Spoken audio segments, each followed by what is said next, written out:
So we're only midway through January, and we already have a Match of the Year candidate already. When two superstars went out there last night on SmackDown Live, and they put on an instant classic. We're going to talk about that and a lot of other big things that went down on SmackDown last night in just a few minutes. First, I just want to say thank you to all of you guys for yesterday's video. That video exploded. I like to think it's because the Amplified Man is that damn good at what he does, but I also know it's because that thumbnail was pretty fucking badass. Now, I know it triggered some people. I understand that, and that's why I did it. The irony of the situation is, it was meant to trigger YouTube. Because, you see, when I put together that pretty badass video for yesterday's Raw, and that review and reaction, and I uploaded it, and I put a pretty cool thumbnail on there. It was a cool image to me. It was Braun Strowman lifting up that limousine. I thought it was pretty cool. It's not going to violate any standards from YouTube. It's not going to upset the little social justice warriors and the little millennials that are monitoring YouTube and making sure we're all keeping up on their policy. Right? The title wasn't going to trigger anybody. The thumbnail wasn't triggering anybody. It was an entertaining video. But yet, instantly, before it even went live, another one of my videos demonetized. So I'm like, alright, we'll give it 15-20 minutes. Sometimes it flips to green. Sometimes it becomes monetized once it goes through 3 or 4 referral processes. Because I know I'm on their enemy list. I'm somebody they just don't like on their fucking platform. I understand that, right? I'm too controversial for this whole YouTube game because I don't adjust to their policies. I don't stand in line and say, please sir, can I have some more of your fucking bullshit policies? No. I don't do it. They don't like that. So I'm instantly demonetized now. They don't even wait till I actually go live. The second it's even uploaded private so we can do the editing, it's demonetized. And that's cool, man. That's cool.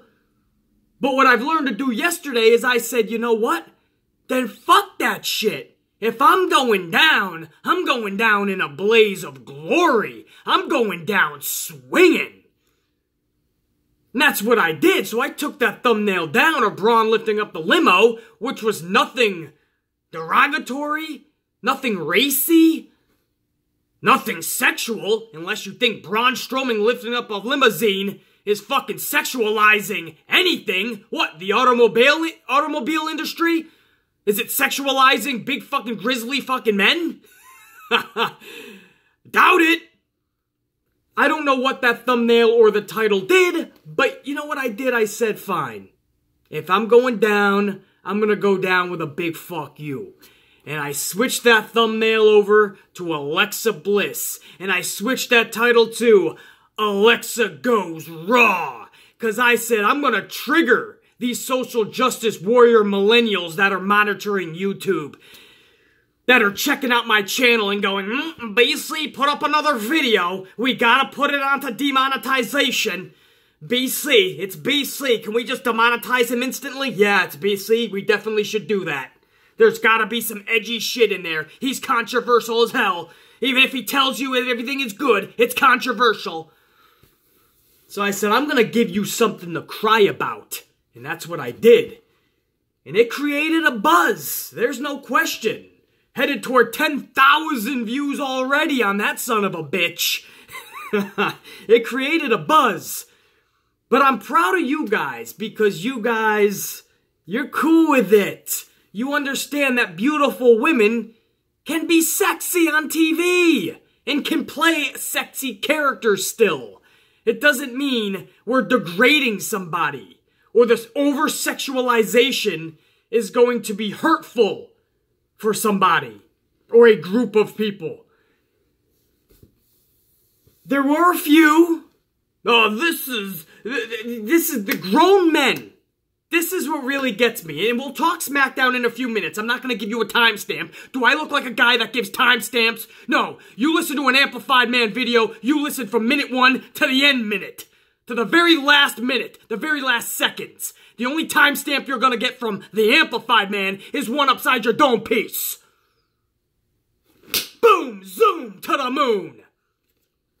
But there's grown men that looked at the Alexa Bliss segment from Monday night and are saying it was gross. It was nauseating. It was garbage. It was fucking repulsive. Grown men. You ain't no man. Trust me. If that triggers you, a beautiful woman who, by the way, was totally covered. No more, or should I say no less, than when she has her wrestling outfit on. Nothing was showing, and that repulsed them, that triggered grown men. Triggered them. You saw a woman who was showing some skin. Oh no! Mommy! Mommy! Almost naked woman on my TV, Mommy. I don't know what to do. Do I do that thing I used to do with the sock in the bedroom? You fucking pussy pansies. What is going on with this generation? This isn't even the Attitude Era. It's a fucking guy came in with a latte and Alexa Bliss was getting dressed. It brings a little new twist to the TV show.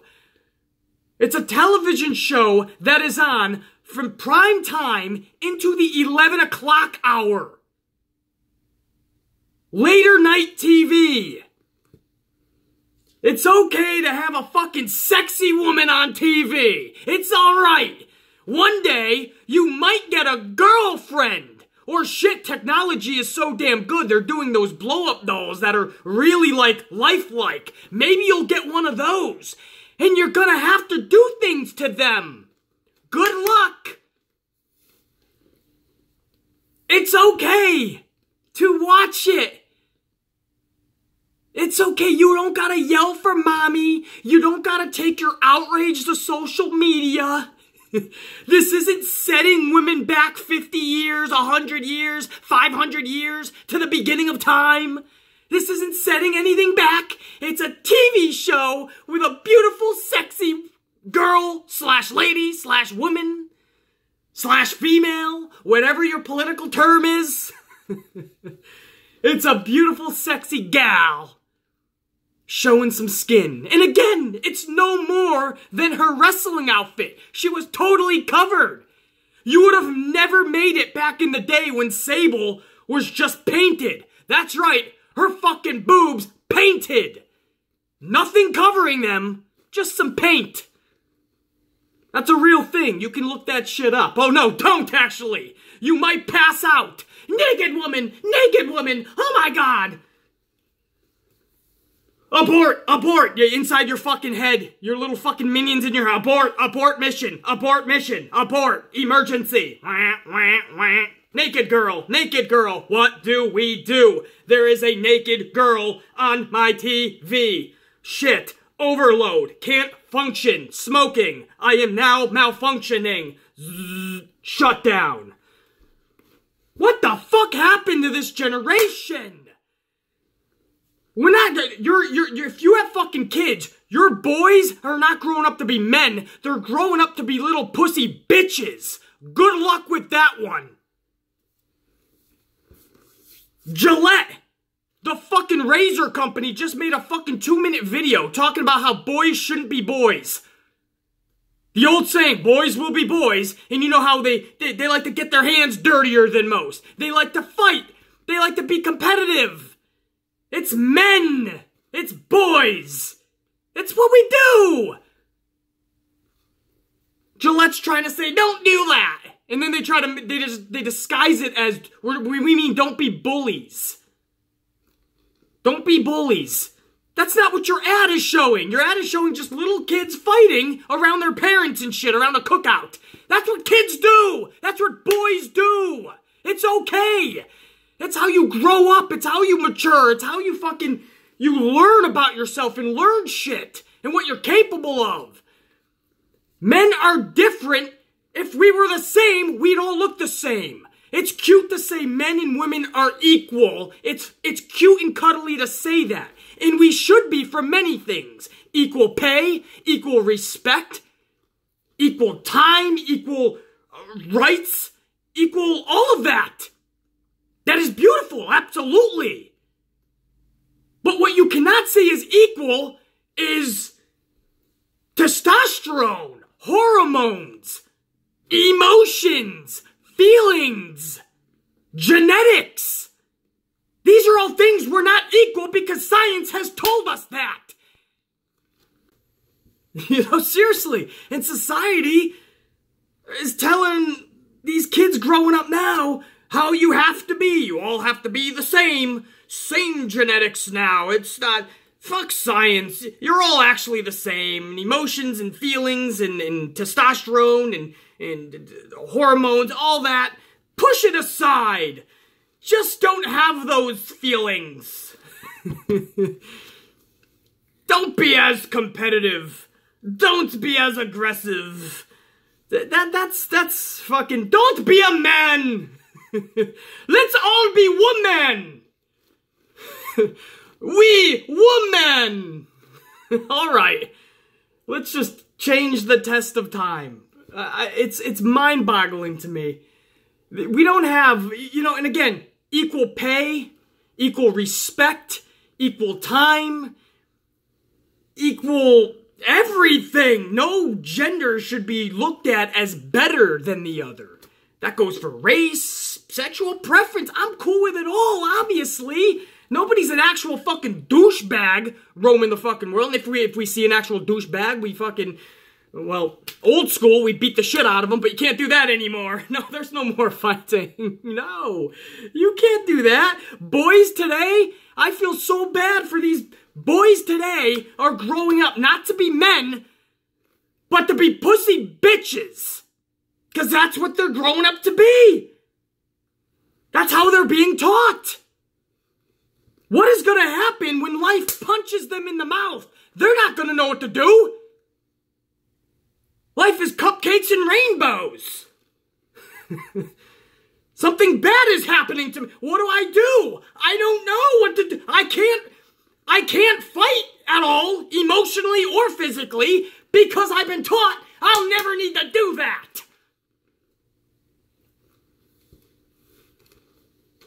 It's not good, man. I assure you.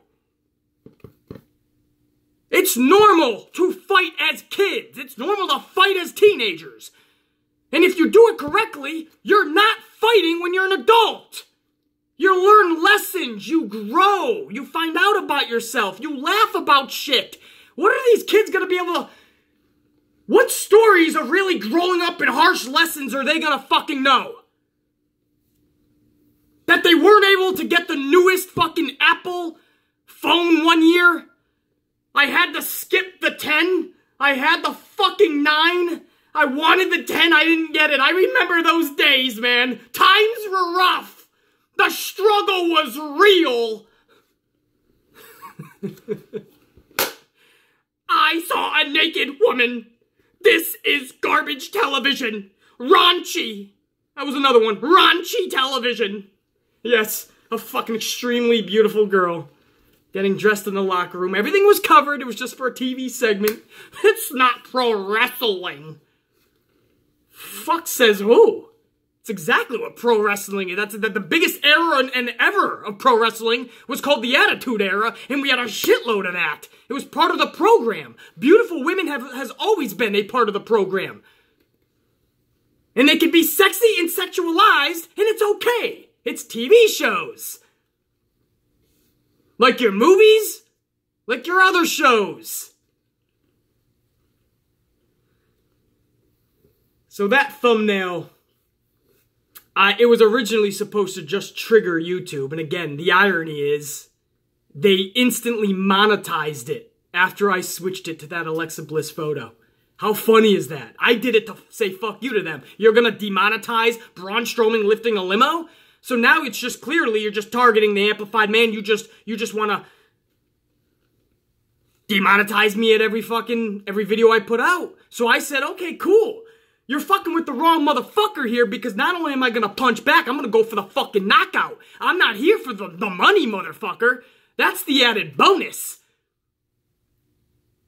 I'm here to flip YouTube upside down. Other content creators, if you notice, they're simmering down at the beginning of their videos. They're nice and calm now. Yeah, they're trying to smoothly go with YouTube's policies because they want to make that money. They don't want to get demonetized. The amplified man gives not two fucks. I'll give you something to cry about. I'll give you something to demonetize. And I put up Alexa Bliss holding that shirt above her, around her fucking boobs, and YouTube's like, I like that. Actually, Kenny, I kind of like this hot girl thing that Beasley's doing. Let's monetize him. I don't know, Jerry. He's very controversial, and I don't... Oh, wow. She is hot. Let's monetize this. This is kind of sexy. I'll be right back, Jerry. I gotta go to the bathroom. So I left that son of a bitch up to trigger some more fucking social justice warrior pussies. I got a few more, but not as many as I thought. You guys, again, were rock stars, man. You took that thumbnail and you laughed at it. You fucking loved it. And again, that video is going toward 10,000 views already. Hasn't even been up, not even 24 hours. So very, very cool, man. I did want to address that, why that thumbnail went up after the Braun Strowman one. Because if you were the first couple hundreds of viewers to that video, you saw the Braun Strowman thumbnail. And yeah, YouTube didn't like it. So I said, all right, I'm going to give you something to cry about. And then I left it up because I said, now I want to give other people something to cry about. Real quick, or however long I fucking want. Again, you ain't gonna get a timestamp, and I'll go on 3 fucking hours on this review show and talk about whatever the fuck I want. I'll talk about fucking Pokemon if I want to. Gotta catch 'em all! What I want to talk about first, though, is a group that I think I triggered even more than the social justice warrior millennial pussies, and that was the so-called I don't even watch the product anymore fans. We all know those fans, right? They claim they don't watch pro wrestling anymore. They don't watch WWE anyway. They don't watch Raw. They don't watch SmackDown. They just tune in for the reviews. And first and foremost, I'm cool with that if you literally just don't have the time, or you just care to watch something else and you tune into the amplified man to get your fix. That's cool. And you're respectful and you hear me out and it's intriguing to you. Then that's cool. But if you're one of those dipshits that claims you don't watch the product, then you listen to my review, and then you type in something stupid like, nah, BC, the product still is fucking blows. The product still sucks. Raw was garbage. Because on that Raw, if you listen to the whole video, I fucking like that Raw big time. That was a good Raw, given the standard we've been given the last 5 years. And you still got the dipshits that claim they don't watch, and then they want to disagree with me. Nah, BC, it was actually redundant garbage still. No, motherfucker, you're redundant garbage. Trust me on that. You are the biggest fucking loser there is. You honestly think, what it is you're more upset at yourself because you missed Monday Night Raw and you found out it was good. So now you wanted to make yourself feel better. You want to make it sound or think to yourself that it was actually still garbage. And you're really, subconsciously, you're pissed off. Fuck, I missed it, man. BC Amplified like that shit? I missed it. Because that's what the truth is. In your bubbly world, you want to not have to watch it, tune into the reviews like this, find out that the show sucks so you didn't miss anything, and you're more entertained by people like me, the Amplified Man, by ranting and raving about it, by getting amplified on it, I'm more entertaining than the show most of the time. So you get the best of both worlds. You get to miss the show and tune into something even more entertaining. And on top of that, the icing on the cake, the cherry on top, is that the show sucked, so you didn't miss anything.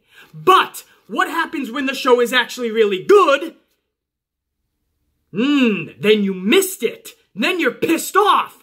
Fuck, I missed it? Fuck, BC's happy. He's not fucking mad. BC's not upset. That's when you find out I'm not your puppet, motherfucker. You're my bitch. I was ecstatic over that Raw, and you failed miserably because you missed it. Tough shit, too bad. Cry me a river, bitch.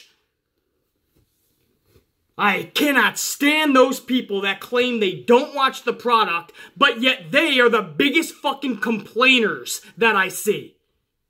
If you don't watch the shows, you have zero right to complain. You have zero right to raise your voice or to even bring your voice to light. You have zero right to do such if you don't even watch the shows because you don't know what the fuck you're talking about. Unless you don't watch the shows and you listen to every word I'm saying, then at least you're informed. Then at least you have knowledge. You're fully equipped to go out into the world and speak about pro wrestling and actually sound like you know what you're talking about because the Amplified Man helped you. But if you're going to listen to the Amplified Man and then still live in your delusional world where you're just a dipshit and numbnuts, hit the bricks. I triggered more of those people because I actually liked the show yesterday. And they wanted me to be mean, miserable, angry BC. And I didn't live up to their standards for the day. Too fucking bad. At least you live up to all of our standards, being the fucking scum on the bottom of our shoes. At least you live up to that every day. Get the fuck out of here! IBS, especially for you dipshits.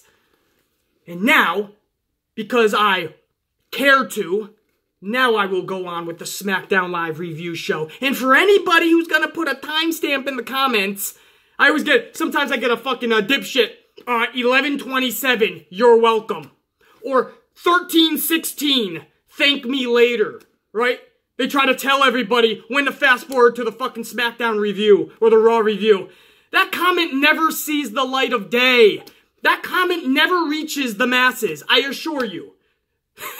So that gets instantly booted, and then you do too! Wow, you just wasted your time for nothing! You're welcome. Thank me later. Oh man, I'm on a fucking roll, man. I'm blowing people the fuck up today, baby. Let's get into SmackDown Live's review and reaction.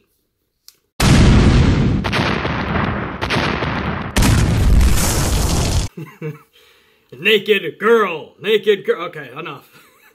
You can get the ladies can have their little Finn Balor and his little fucking thong. That's basically what I don't know what the fuck Finn Balor's issue is with his fucking little thong over there. But we can't get Alexa Bliss holding a shirt up to her boobs. Okay. Alright. The indecency. Alright, on to SmackDown as I promised. Show starts off pretty damn good. I would love to take all the credit in the world for this. They listened to BC. We're starting to see so much more backstage stuff. Brawls, meaningful promos, and walkthroughs, and fucking hotel room brawls. Barroom brawls, hopefully we'll be back soon. Supermarket brawls, who the fuck knows. I would like to take all the credit for it. But I think a lot of people knew that this needed to happen, you know? And for anybody that said, they're never gonna change, you look like an idiot, you lose, I win, sit the fuck down, bitch. Because I was right. As I always am. They were gonna change. There was no way they can't. I mean, the product was going so low that they had to look in the mirror. And then when AEW came along, they were forced to change even quicker than they probably had even thought. I'm sure WrestleMania was their real target. They were going to announce it early January or even end of December as they did, and slowly and gradually do such, and then WrestleMania really try to shake things up. But they were forced to really go to a whole new format last week. this past week, really, but started last week, and that's what they did. If you don't see the obvious change here, you are a fucking special kind of stupid. Because there is so much more backstage shit going on. Shows are starting off backstage now. There's brawls all over the place now. They're letting superstars go out there and actually wrestle how they want to now. Vince used to hold you back. Now you look at the two superstars that went out there and put on, as of right now, it's only been 15 days of the year, but they are the first match of the year candidate in Andrade and Mysterio. We'll talk obviously about that later, but I mean, the changes are obvious. And we start with Becky Lynch driving up, but unlike some badass vehicle, she's in like, I forgot what she was even in. Some like luxury SUV, I think. But still, luxury or not, it's a fucking like tan gray, I don't know, it was like some odd colored SUV. It just did not look right. Looked like a soccer mom. And Becky Lynch jumps out and she does a interview with, it wasn't Charlie Caruso, was it? It was one of these fucking, I don't even know anymore who is who with these interviewers. But she does a little interview, and then she goes up to, you have Heavy Machinery concocting some protein shake, I believe, right? With the New Day. And the New Day is disgusted by what Otis is presenting them, this shake. They won't even try it. So for the New Day not to try shit, I mean, usually they're all about bootios and pancakes and anything else they can stuff in their fucking mouth. Just as Xavier Woods. I don't know what he did with fucking Brad Maddox in unseen videotapes, but I don't want to fucking know what he's putting in his... The bottom line is this. Otis is making some shit that only Becky Lynch would try. Otis, who has still probably got visuals of Alexa Bliss from Monday Night Raw, pretty lady. And then he sees Becky Lynch and he just stops what he's doing. He's like, you want some? And Becky Lynch is like, looks at New Day. New Day's like, Becky Lynch is like, fuck it. She downs this shit. She goes, what'd she say? It's a little light, I think she said. Or not as strong, something like that. So she's basically saying, it doesn't have enough kick. And then she walks off. So something little like that is a pretty cool way to start the show off. No brawling or anything. Nothing on the edge of your seat intriguing, but it's a fun way to kick it off. And then the camera follows her all the way to gorilla position, where she goes through the curtain, her music plays, and here comes Becky Lynch. I think that's an interesting, fun, innovative way to start the show off, man. Something new at least, something different. No matter how little it is, it's something different. So Becky Lynch comes onto the ring and she cuts a pretty damn good promo. In fact, she said something that I love, that I'm actually going to have a whole scene this Sunday on my third ever podcast. This Sunday, guys, I'm going to go over the truth about Becky Lynch. Is she actually the man, or is she the wannabe? And is it her fault if she's the wannabe? I'm going to give you guys actual facts that are going to back up what I'm saying, as I always do on these podcasts. And you guys are going to be blown away, because what Becky Lynch said in that promo is far more true than you ever could have imagined. Is she the man, or is she the wannabe? I don't know. We'll find out Sunday on the podcast, though, because I go in depth with a whole half an hour segment dedicated to that, guys. But she cuts a damn good promo, I felt. And this brought out Asuka. And Asuka's in her face. And Becky Lynch is staring her down. And the Iconics crash the party. The Iconics have been irrelevant since they debuted. So do they have something planned for the Iconics in 2019? Are they going to be a serious threat? Or are they going to continue to be jobbers? Enhancement talent for others. And we quickly find out what it's going to be. They're going to continue to be jobbers. They're going to continue to be enhancement talents. And we find that out because Becky Lynch says, you know what? Asuka, you don't think I'm ready for you? I'm going to show you how ready I am right now. In street clothes, I'm going to take on any one of you ladies. Which one? Billie Kay? Peyton Royce? You pick. We go to commercial, we come back, it ends up being Peyton Royce. This match went kind of long, though. I thought Becky Lynch would make quick work of Peyton Royce. No, Asuka's by ringside watching this thing. This thing went fucking 10 minutes long, man. Becky Lynch finally wins with the disarmer, though, and Asuka gets in the ring and she starts screaming Lord knows what. I don't even know what she was screaming. But she wanted Billie Kay now. She said, all right, you beat Peyton Royce, took you 10 minutes. I'm going to show you how it's done. Billie Kay's like, I want none of this. Her and Peyton Royce go up the rampway. Asuka's like, I didn't ask you. I'm telling you I'm whooping your ass. Asuka goes up, gets Billie Kay, brings her into the ring, and in 1 minute, Asuka lock, she's got fucking Billie Kay tapping out. So Becky Lynch's 10 minutes to Asuka's 1 minute. And you're supposed to be making Becky Lynch look like the man. You're supposed to make Becky Lynch, put her on the pedestal. That's a possible main eventer of WrestleMania.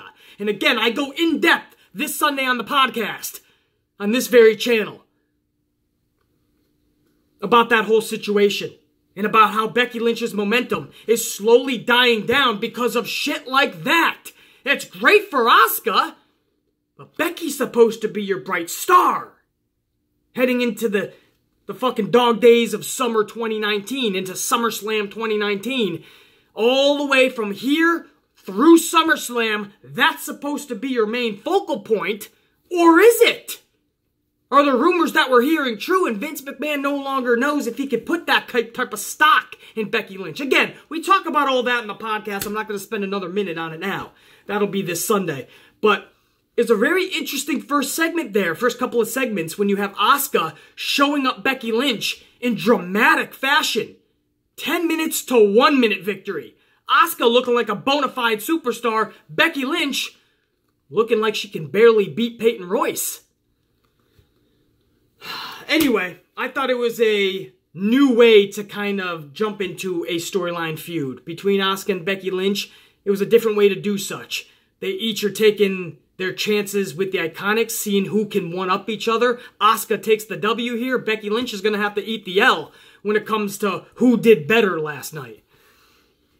But we'll see what they do on the go-home show next Tuesday. But I thought that was a decent way. I just would have made Becky Lynch look stronger. Then we went into AJ Styles. AJ Styles is up in the concession area where Daniel Bryan was last week. Where Daniel Bryan last week was making fun of people that eat cheeseburgers and hot dogs and buy all the stupid AJ Styles merchandise. And they consume themselves with stupid shit to make themselves feel better about their pathetic lives. So AJ Styles this week is in the concession stand, and he's got all these hot dogs lined up, and he's looking at all the people surrounding the concession stand. He's saying, you want hot dogs? Have hot dogs. Do whatever you want, because that's what this is about. You want shirts? Hell yeah, have shirts. You should have them. He has all these AJ Styles shirts. He's throwing them to the crowd. He's like, consumption is good. Have them. Shirts for everybody. Hot dogs for everybody. So I think it gelled. It continued the story from last week. Daniel Bryan wants to be in the concession area, trying to cause a scene and being overly dramatic. Well, I could do the same thing, Daniel Bryan. That's what Styles is saying. All of a sudden, out of nowhere, like an RKO, Daniel Bryan comes out of nowhere in a black hoodie and jeans at the concession stand, and he jumps AJ Styles. They flip over the table. They go into the fucking wall. They're smashing through tables. I think AJ Styles got the upper hand, took Daniel Bryan through a table. Everybody's backing Styles up. Daniel Bryan looks shook.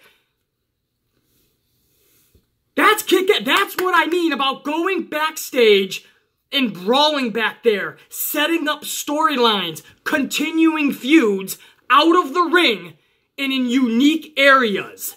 Not just backstage, but the parking lot, in a bar room, in a hotel room, in the concession area, on the fucking roof. So you know the Amplified Man loved that. So you have a good first couple of segments between Asuka and Becky Lynch. Again, my only gripe is I would have made Becky Lynch look a little bit stronger. And then you go into that concession backstage spot with Styles and Daniel Bryan continuing their feud. I like it. We already know what they can do in the ring. We've already seen them in the ring together multiple times. And we all want to see them again because it's Styles and Bryan.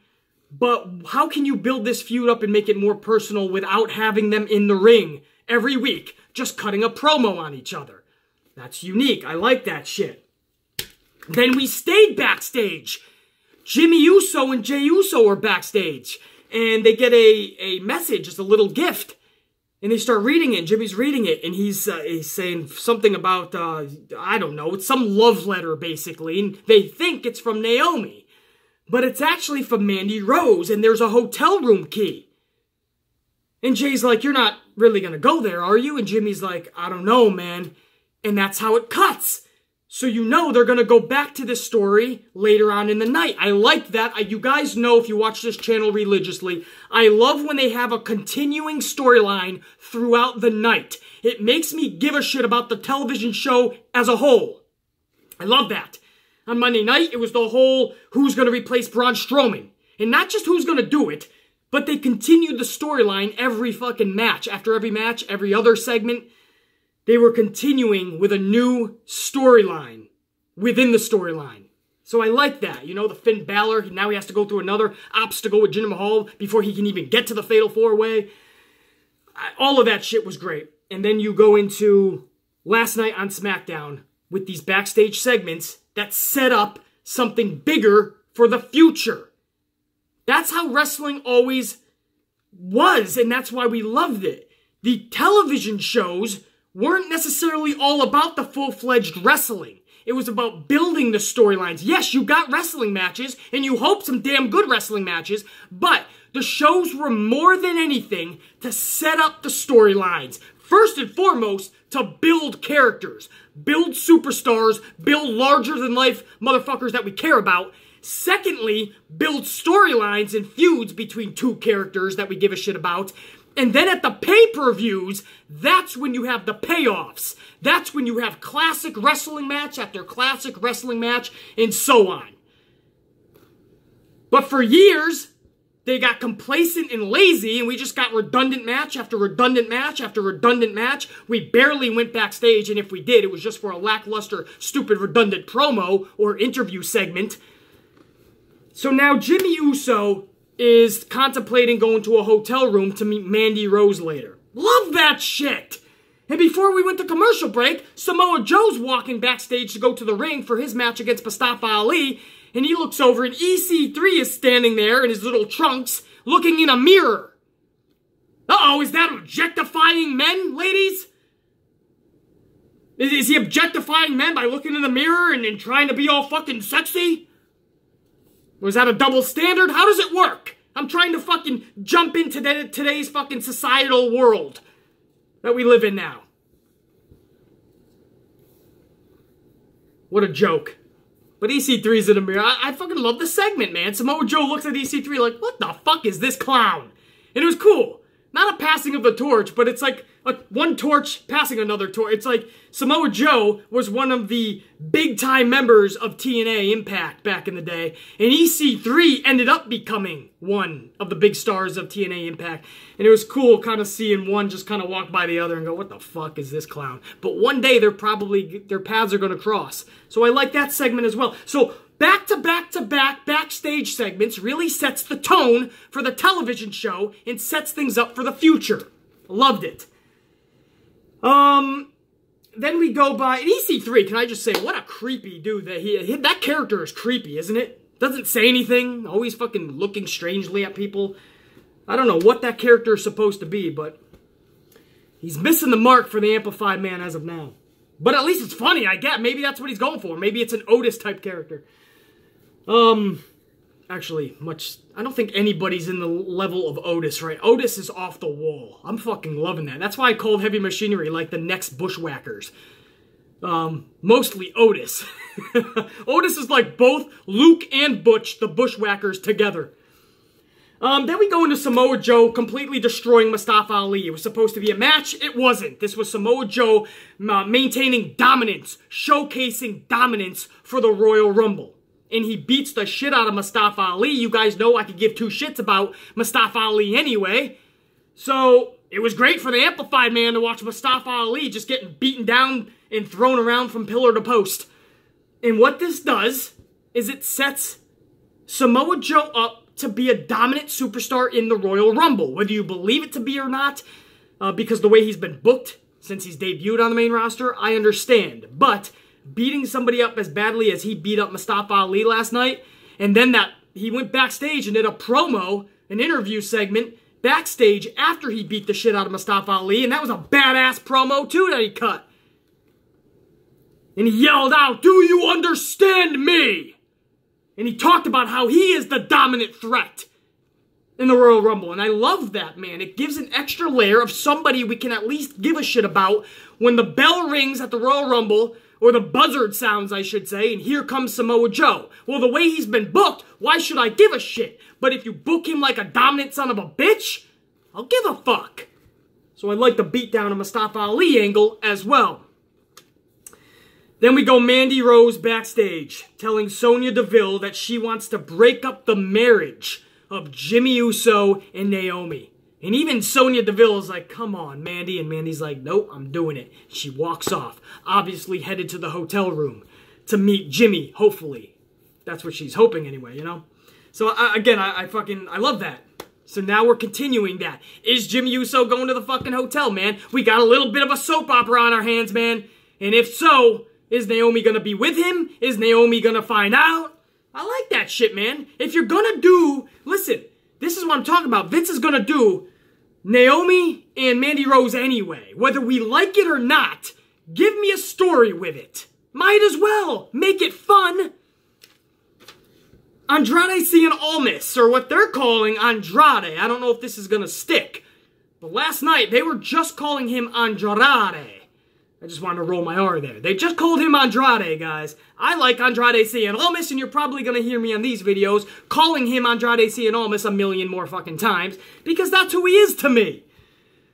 But Almas takes on... In fact, if I'm calling him one name, I usually say Almas, so this is going to be interesting. But Andrade Cien Almas takes on Rey Mysterio. Guys, this was a match that we thought it was going to be. Almas is who we thought he was. Mysterio is who we thought he was. Fucking great. We know that. I never was even a big fan of Rey Mysterio. I just never was. But I never doubted that man's talent because I saw it firsthand night in and night out. And if any small dude like that is going to be so unrealistic to hold a heavyweight championship, if there ever was one that I would believe in, it's Rey Mysterio. So they did what we knew they were going to most likely do. They tore the fucking house down. They tore the roof off that place. And Vince McMahon let them do it. This is something they didn't do in recent years. Vince McMahon does not like his talent going out there and putting on matches like that for two reasons. One, he always tells his talent, we've heard this from multiple talents that are no longer with the company, and those that are still with the company, actually, that he tells his talents he does not want them wearing themselves out and wearing themselves thin. That you have to wrestle 300 days out of the year. You cannot put on matches like that all the time. So he reserves you. On top of that, he doesn't want you outshining other segments on his show that he feels should be in the spotlight. So the second you get to the main roster, you're double cursed. So you better find ways to get over, because the things that you thought you were going to use from NXT and just your great wrestling ability, and you're going to have all this time in the world, and you're just going to be able to put on excellent wrestling matches and thrust it into good storylines? Nonsense. Doesn't happen on the main roster. We see that time and time again. What happens now, ever since they announced this change, he's letting wrestlers go out there and now put on the matches that they want. That's what we saw on SmackDown last night. That wasn't even the main event. Should have been. That could have been a main event at a pay-per-view. Wouldn't want to see that, though, guys. Don't get it twisted. Rey Mysterio and Almas wouldn't have captivated me storyline-wise at a pay-per-view. Because what the fuck is the outcome? Why would I need to see that at a pay-per-view? That's a side rant. I mean, I'm just saying the match, the wrestling, could have been main event worthy of a pay-per-view.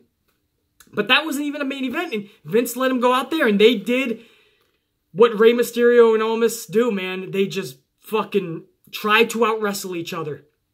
They tried to one-up one another, and it was dynamite, man.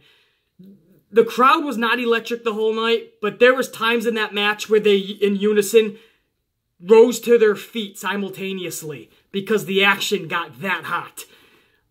Again, I said it a couple times in this video already. That is already, it's only been 15 days in 2019, so it might not be saying much, but we already have a match of the year candidate, and it came from a SmackDown show.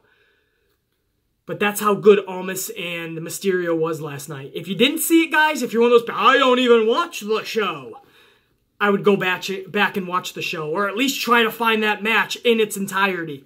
because it was fucking dynamite. There's nothing left to say on that match. It was dynamite. It didn't matter who won or lost that match because it was so dynamite. I just felt that Almas has lost his last 10 out of his last 12 televised matches.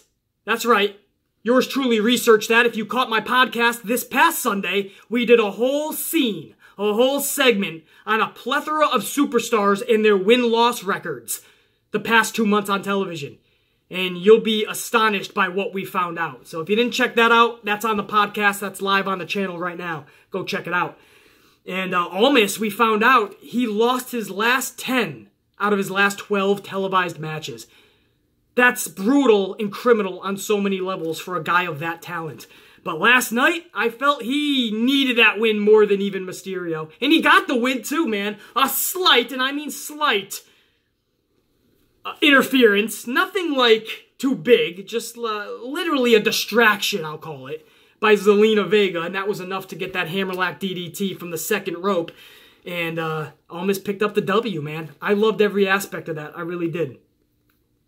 Then we went into Mandy Rose in the hotel room. Jimmy Uso doesn't know if he should knock on the door. He finally knocks. He waves his key. The door opens. He walks in, and Mandy Rose is sitting there on the chair. You know? Stupid line, Jimmy, didn't know if you'd show, or I was hoping you'd show.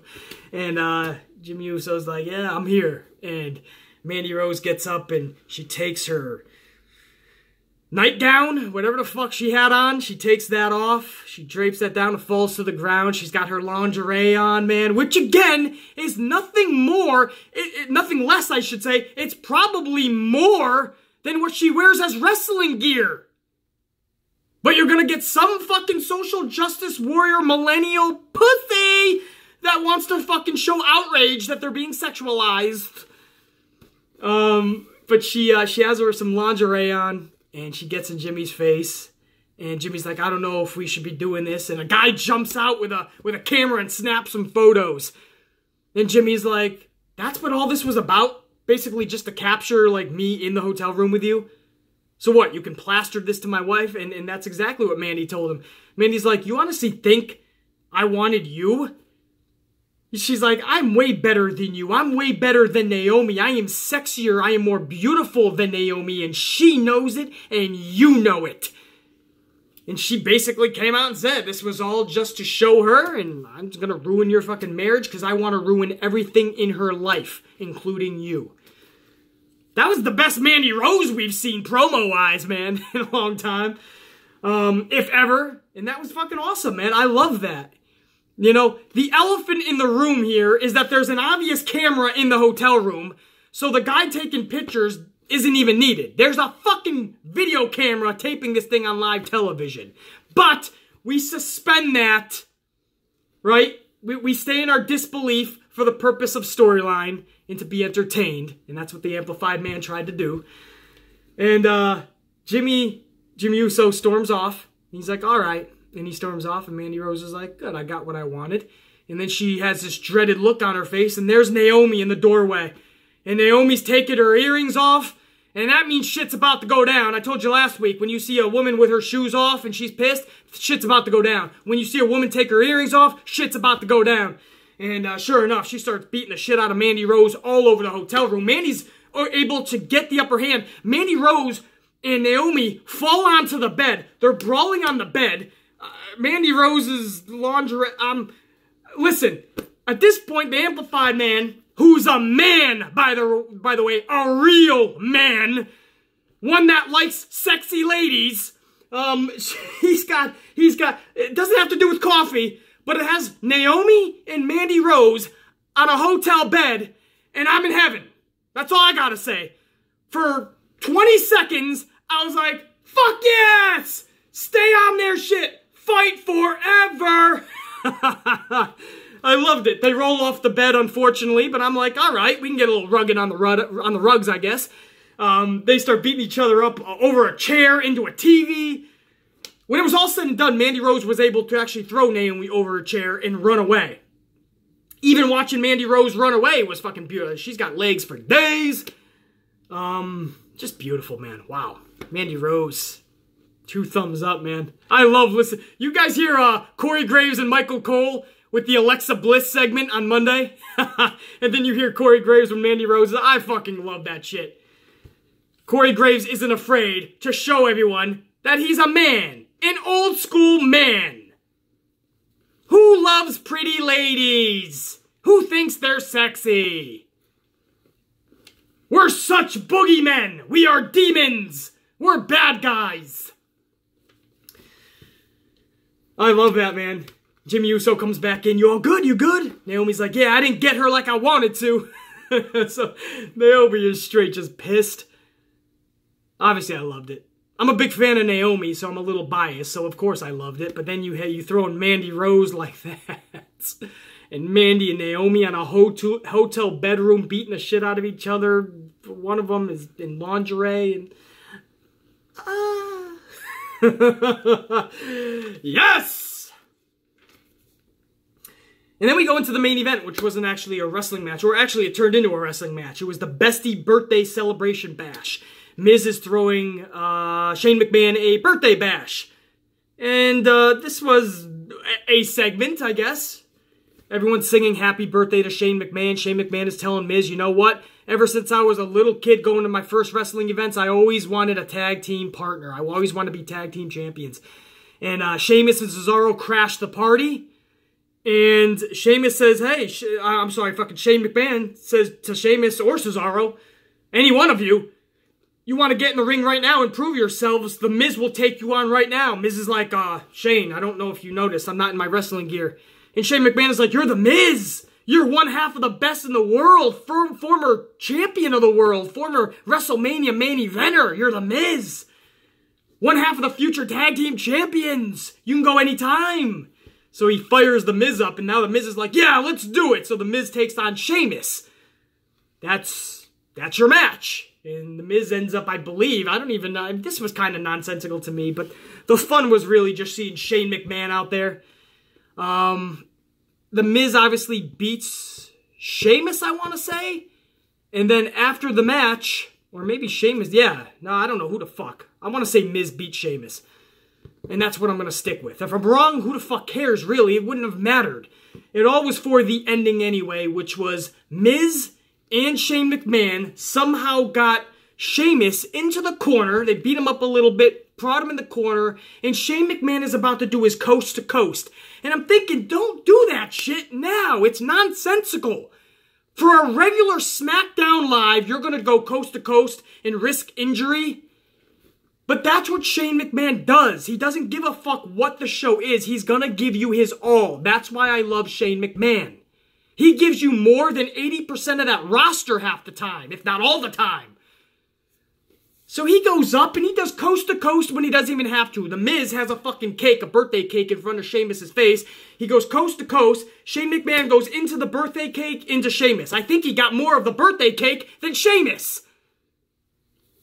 And then afterwards, Miz and Shane McMahon were celebrating with the birthday cake. And Miz is shoving birthday cake in the fucking Shane McMahon's face. And so it's a fun way to end the show. That's how they wanted to end the show. I'm okay with that, man. You had a little bit of everything, so I'm okay with that.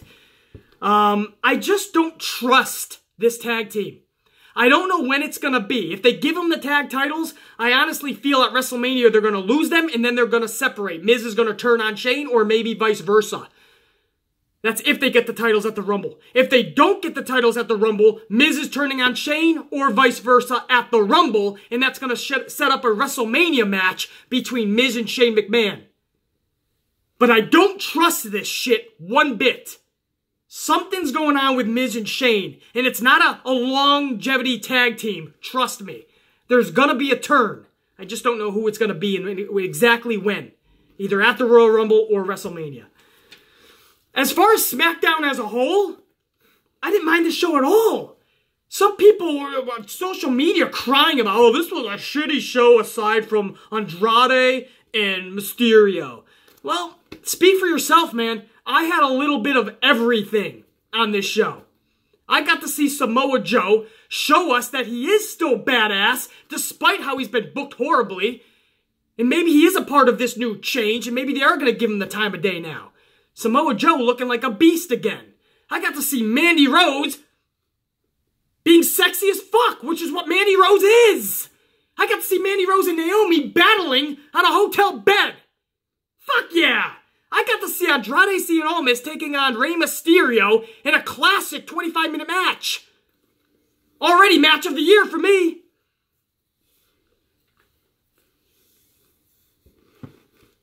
Some fucking AJ Styles and Daniel Bryan brawling at the concession stand. A little bit of everything. Becky Lynch rolling up in her soccer mom SUV. Having that moment with Otis. A good laugh at the beginning of the show. A fuzzy, warm moment with Shane McMahon's birthday celebration. I'm cool with it, man. I had a little bit of everything in this show. So if you didn't like it, that's cool. You got your opinion. I'm just saying, speak for yourself. The Amplified Man was totally cool with that. I saw all the fucking comments on social media. You would have thought this was just a shitty show from top to bottom. One of the shittiest shows they've ever produced. Fuck no! Loved it. Going backstage more. They're actually setting up storylines better. They're actually giving a shit about their product. They're actually using, what's that word? Oh yeah, creativity.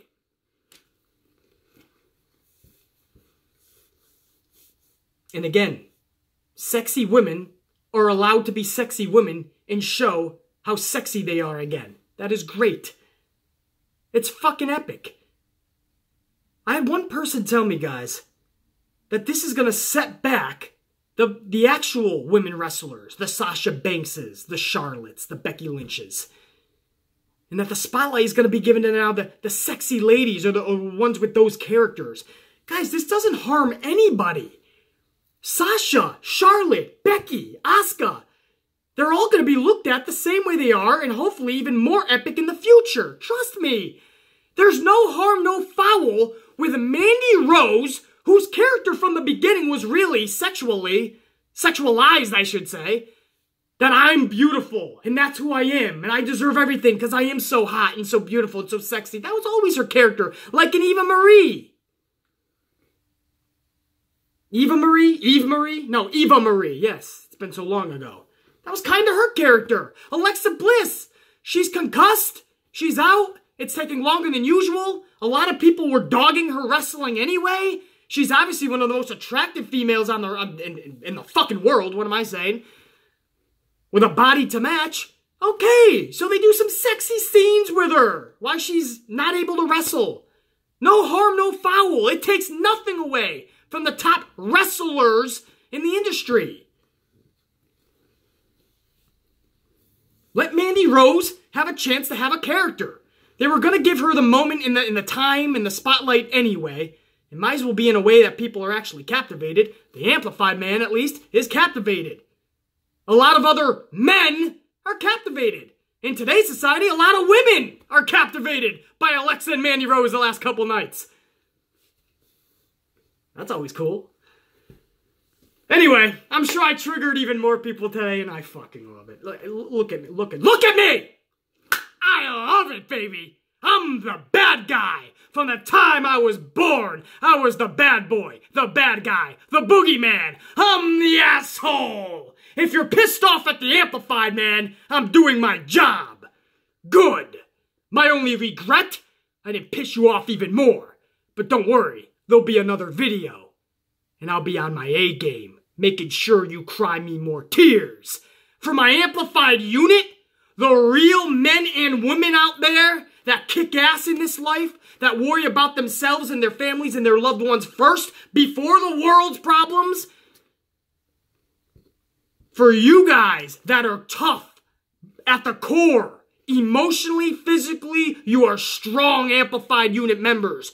My front lines waiting and ready when called upon, when we strike in motion, when we have to rally to Stamford, Connecticut, or any other promotion, or our voices need to be heard. I need to count on my Amplified unit. I need the strongest subscribers out there in YouTube world. I don't need any pussies and bitches subscribing and then getting their feelings hurt when I don't say something that they liked, or I offended them, or I triggered them. I don't need that. I don't want it. Thanks, no thanks. Hello, goodbye. Hit the bricks. Strong amplified unit fans and subscribers only on this channel. If that's you, smash the subscribe button and welcome. If that's been you all along, La Familia, baby. We family. For now, the amplified man, holla at your boy. Peace, cause he's out. For now, check you.